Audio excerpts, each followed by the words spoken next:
Hi everyone. Let us look at a FIFO problem, first in, first out. Now, this could be used in inventory management in finance. If you want to read more about the concept, I suggest you can go to Investopedia and they have a great article on how FIFO works. So this is the problem statement that I have. There is a master inventory which has 001, 002, and 003.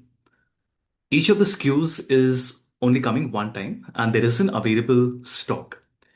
In the store requirement, each SKU is coming multiple times.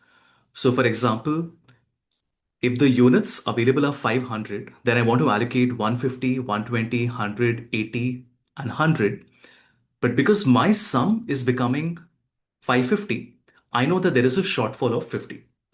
In SKU 2, you will notice that we have 300, which is the required stock. And again, I exactly have 300, so there's no shortfall.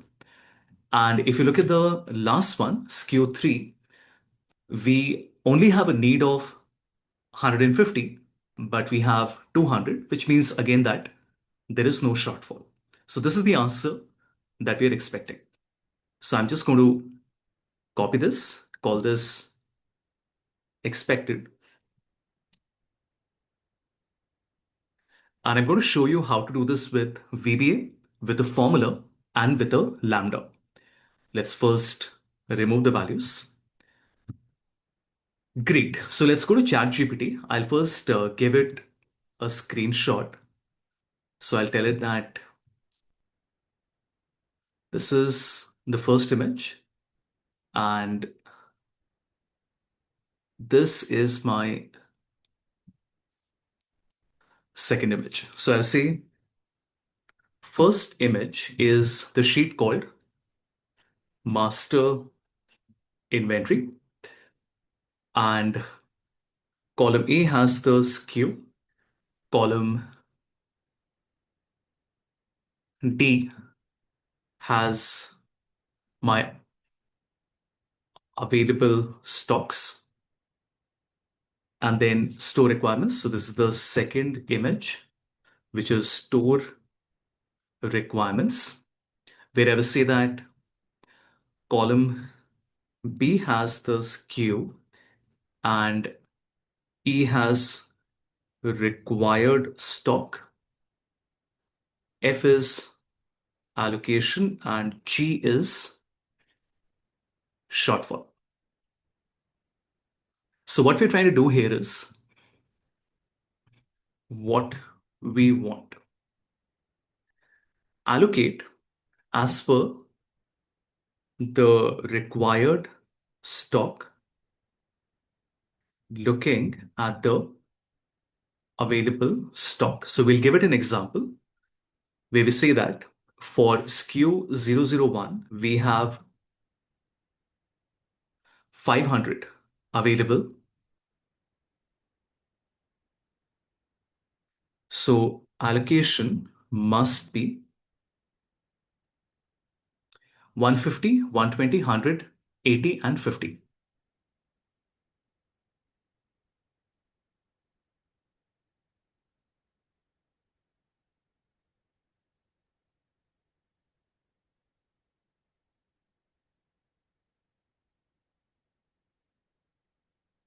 In column F, this means shortfall will be 50. Let's give it a shot. So we want a VBA code. You can give the example of all the three because all three have a different outcome. One where we have lesser need, one where we have exactly the available matching the required, and the other one where we have a shortfall. So I'm going to wipe code it, which means I don't really want to read the code now. We'll just copy it, come back, and right click, go to view code, insert a module, and paste it. Let's give it a shot. So developer macros, and we will simply run it. Allocate stock. And it says there's an error because Oh, it says the sheet names are not correct. Let me fix that. I'll say sheet names have been given. Remember, we had given it the sheet name earlier, master inventory and store requirements.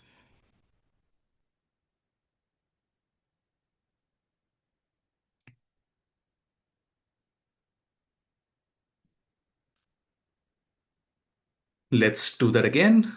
So view code,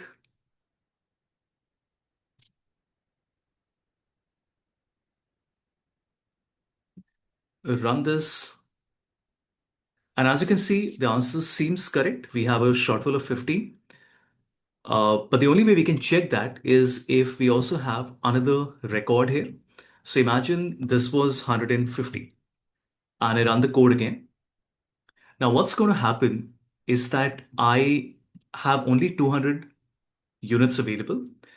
But here, if you notice, we have a need of 300. So that means there must be a shortfall of 100. Let's see. So there you go, right? Works perfectly. Let's do it once again. Now, this time I want to do it with a formula. So this is the one with the VBA code. So we will now tell it works perfectly. Can you also give two formulas for the cells F2 and G2? F2 and G2. Now, clearly, it is not going to be an easy formula, but and obviously there isn't one correct formula to write. There are different things you can do.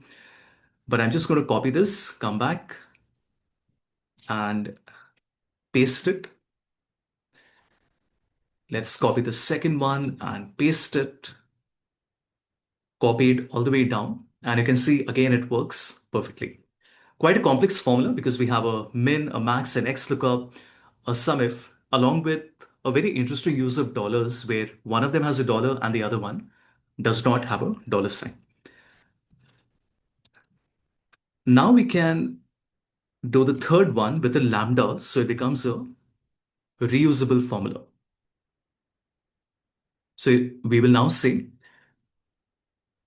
works perfectly, make this into a lambda, also give the formula. And we will say call it allocation. So lambda makes it a reusable formula. Let's copy this. We go to formulas and name manager.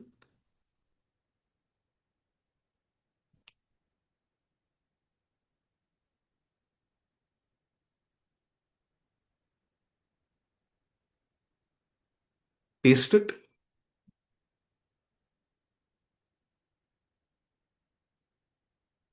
Let's copy the formula now. And as you can see, works perfectly. But I'm a little more ambitious. So I will say works perfectly, but can the same lambda also give me the shortfall? So a little more ambitious.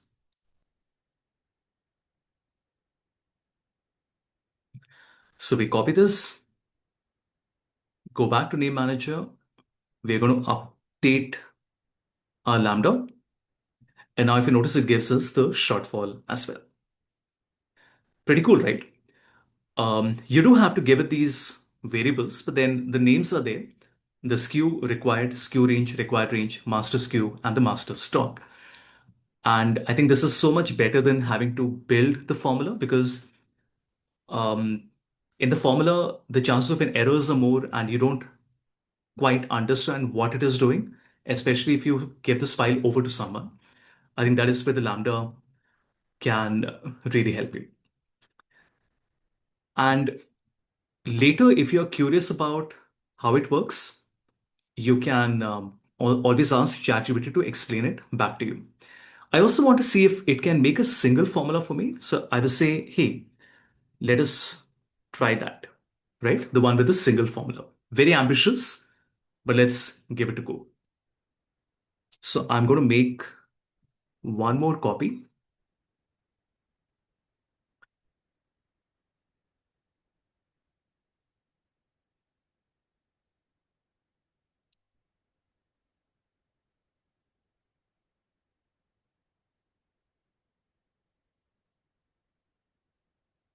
Okay. Like I said, a little ambitious. That did not work, but let's go back and tell it.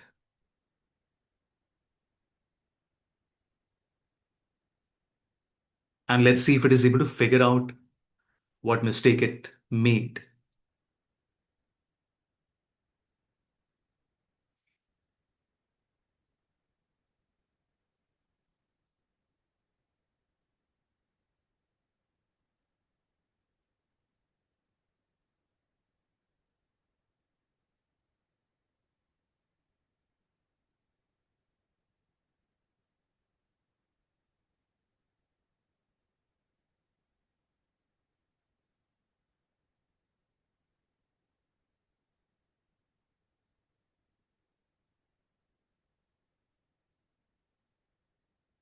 Let us paste the error and then let's see.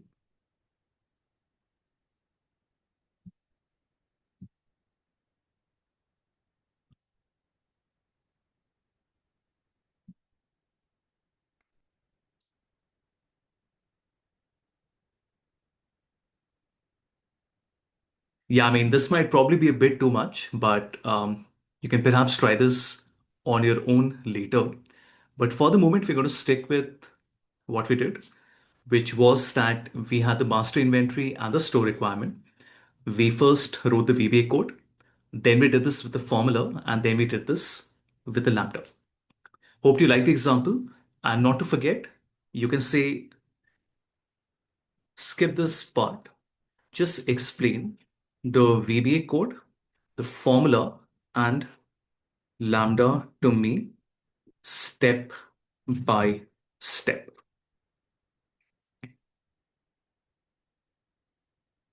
So here you go.